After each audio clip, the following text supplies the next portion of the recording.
he said, pointing to his car. All 4 tires were flat, with jagged cuts visible in the rubber. The sight was jarring in the peaceful afternoon sunlight, a violent intrusion into our momentary sense of safety. My mom went pale, her already ashen face turning almost translucent. She followed me here. We hurried inside, locking the door behind us. Thomas called a tow truck for his car while I helped Aunt Sarah set up the pull-out couch for my mom. The whole time, I kept glancing out the windows, expecting to see Haley watching us from behind a tree or from a parked car across the street. That night, I woke up to the sound of my phone ringing. It was 3 a.m., unknown number. The ringtone seemed unnaturally loud in the quiet apartment, and my hand shook as I reached for it. "Hello?" I whispered, not wanting to wake anyone. "You think you're so special now?" Haley's voice hissed through the speaker. There was a strange echo, as if she were calling from somewhere with hard surfaces. A bathroom, maybe, or a stairwell. "But you're not. You're still the ugly, worthless twin, and now you've turned mom against me too. Haley, you need help," I said, trying to keep my voice steady. My free hand clutched at my blanket, twisting the fabric between my fingers. "Doctor, Martinez can— I don't need help," she screamed, her voice cracking with rage. "You're the one who needs help. You and mom and that stupid boyfriend of yours. You'll all be sorry." She hung up. I sat in the dark, shaking. The silence after her outburst seemed to press against my ears. I forwarded the call record to my documentation folder,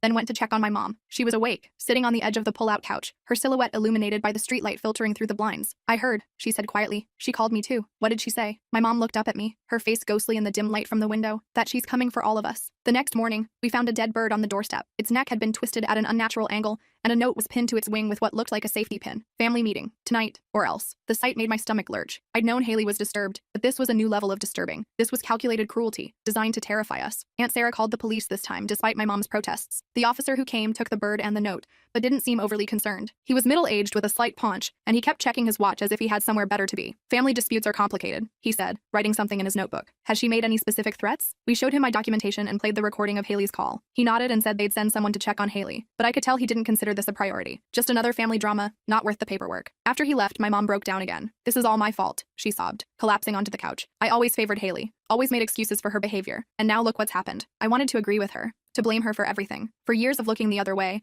of praising Haley while ignoring me, but seeing her so broken, I just couldn't. "We'll figure this out," I said instead. Thomas arrived an hour later with his repaired car. His normally cheerful face was serious, his jaw set with determination. "I've been thinking," he said. "Maybe we should give Haley what she wants." "What do you mean?" I asked. "A family meeting, but on our terms, not hers." Thomas's plan was simple but risky. We'd agree to meet Haley at the mall, a public place with security cameras and plenty of witnesses. Thomas's older brother Jordan was a security guard, and he agreed to be nearby in plain clothes. We'd also alert mall security to the situation and have the police on standby. My mom called Haley to set it up. "We'll be there at 8, she said, her voice surprisingly steady. "Just to talk, Haley, that's all." Haley agreed too quickly, which made me nervous, but we didn't have many options. If we didn't show up, who knew what she might do next?